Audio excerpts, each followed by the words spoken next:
Gone too far this time, but I'm dancing on the Valentine.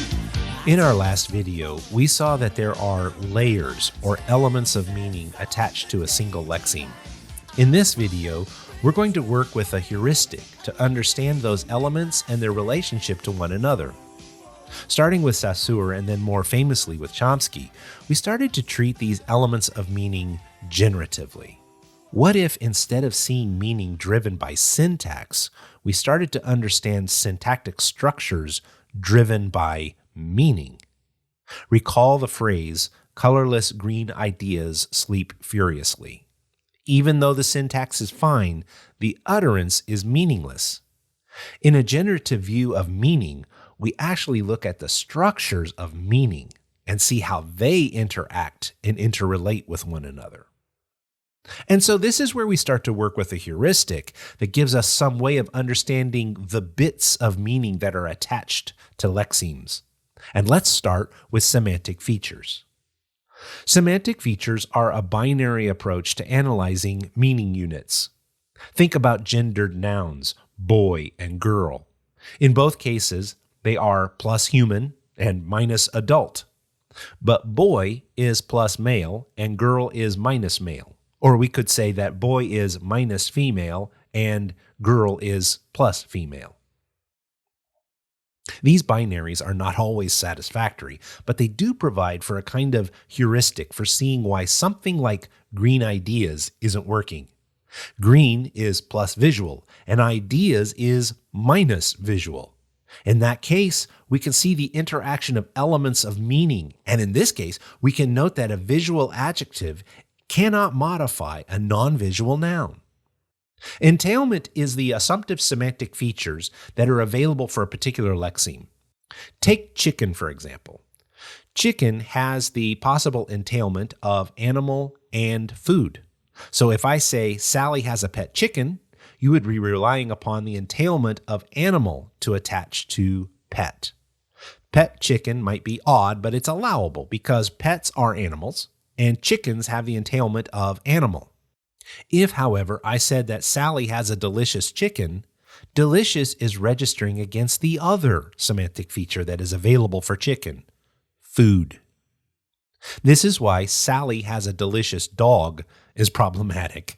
The adjective delicious is trying to register to a semantic feature of food in dog, but most English speakers would not be interested in that entailment.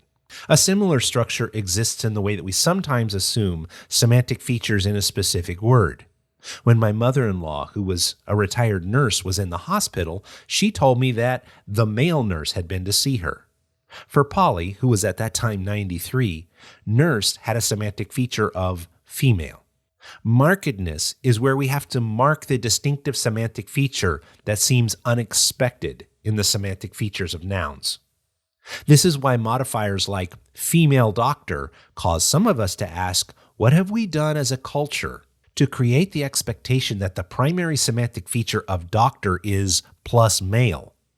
Markedness exposes the assumptive semantic features, and in this case, the gendered biases of a language group.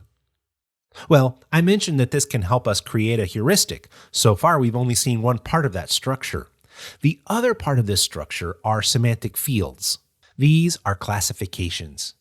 Think about a word like animal.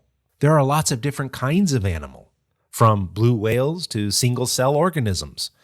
Animal can serve as a governing class in which horses and pigs and dolphins share the overarching semantic field. In fact, this is the very function of zoological morphology. What larger classes do subclasses of animals belong to? But this can happen with other groups of lexemes. Think about a word like coffee. When I was younger, there was just coffee. But as I grew more sophisticated and picky, I started to parse out classes of coffee. There's good coffee and bad coffee, cold brewed coffee, pea-berry coffee, Kona coffee, and Folgers coffee.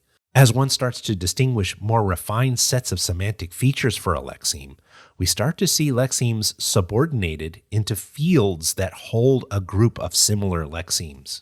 And this is where we start to classify the antonyms and synonyms. In both cases, the words share important semantic features and have differing semantic features. Look at the antonyms with me for just a second. Rich and poor are indeed opposites. One has the semantic feature of plus money, and the other has a semantic feature of minus money. But even though these are distinguished by plus and minus money, they share the same semantic feature of lexemes about money, right? So though they are opposite, they are actually connected by their oppositeness. Synonyms, on the other hand, share semantic features in the plus column. For example, lawyer and attorney are very similar lexemes in that they share the semantic features of plus legal, plus advocate, plus court official. These may seem interchangeable, but most linguists will assert that there is no such thing as a true synonym. What might be a distinction between these? Perhaps it has to do with the connotation or semantic feature of formality. Attorney is plus formal and lawyer is minus formal. Same with jogger and runner. These are both lexemes that have semantic features of a person who engages in rapid ambulation. So how might these be different? One semantic feature that may be different is that of speed. Joggers are those who run a bit more slowly than runners, maybe? But here is where the connotative semantic features start to get really interesting.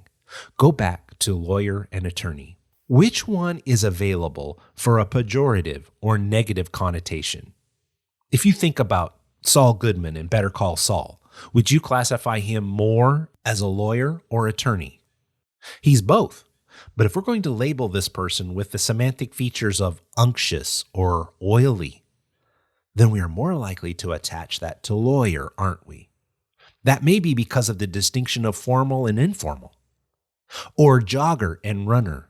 Which one is available semantically for the connotation of a person who takes messages from one office to another? Maybe because runner has the semantic distinction of fast, we associate the person who moves messages between offices as a runner rather than a jogger. Jogger almost seems mean in that context. This is also where we see markedness revealed in the choice of euphemism. If a person arrives late to class, they may receive my observation that you look sweaty with some offense. If, however, I choose the euphemism overheated, I am marking that the more concrete lexeme may have a semantic feature of offensive. These semantic features are in flux. As I'll demonstrate in the next video, meaning changes by context. Take the word suffer. In the King James Version, often referred to as the Authorized Version of 1611, Jesus says, "Suffer the little children to come to me." In 1611, suffer meant to give liberty to. Give liberty to little children to come to me. Seems pretty nice, right? But that word has shifted semantically, so much so that it seems kind of weird for Jesus to suggest that we should make children suffer. So modern translations have to adjust. They use phrases now like do not prevent. These shifts can happen in some predictable ways. One is by narrowing. Think about the way that we use the word text in colloquial language. Text was a term I rarely used growing up and was almost always understood as a wide lexeme to refer to all forms of language. But our culture has refined the semantic field. Unless one is an academic, text is used more narrowly to refer to messaging, usually on a handheld device. In fact, I noticed that when someone says, "Text me that picture," I usually open up the SMS rather than, say, Facebook Messenger. If they say, "Message me that picture," I'll likely open up Facebook Messenger. So the terms start to narrow significantly by the change in time or context. Or they can broaden. Take the term decimate. In Latin, this refers to the military practice of killing every 10th person. If I'm a leader of an army and the army loses, I don't want to kill all of my army. Then I'd have none. But folks need to learn their lessons, so I'll kill every 10th soldier. It was a limiting term. This brutal form of justice is haunting and gross. It's too much. And so our use of the word has shifted to expand its brutality from 1 in 10 to all. If an army is now said to have been decimated, we think of most or all of them being wiped out.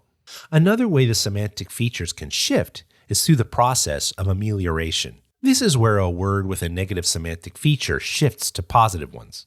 Think about terribly good, or from my generation, Van Halen is so bad. We can go the other direction. Words can take on negative or unhappy qualities. Consider accident. In the 19th century, this term is almost always used to refer to chance. Chance can be good or bad, but now accident usually is bad. It's usually what happens to a moving vehicle or a glass of spilled milk. In the next video, I'm going to invite you to explore semantic change with me through my experience with a single painting. I think that short narrative will be very helpful in illustrating the ways that context, history, and social agreements play on semantic elements. Everybody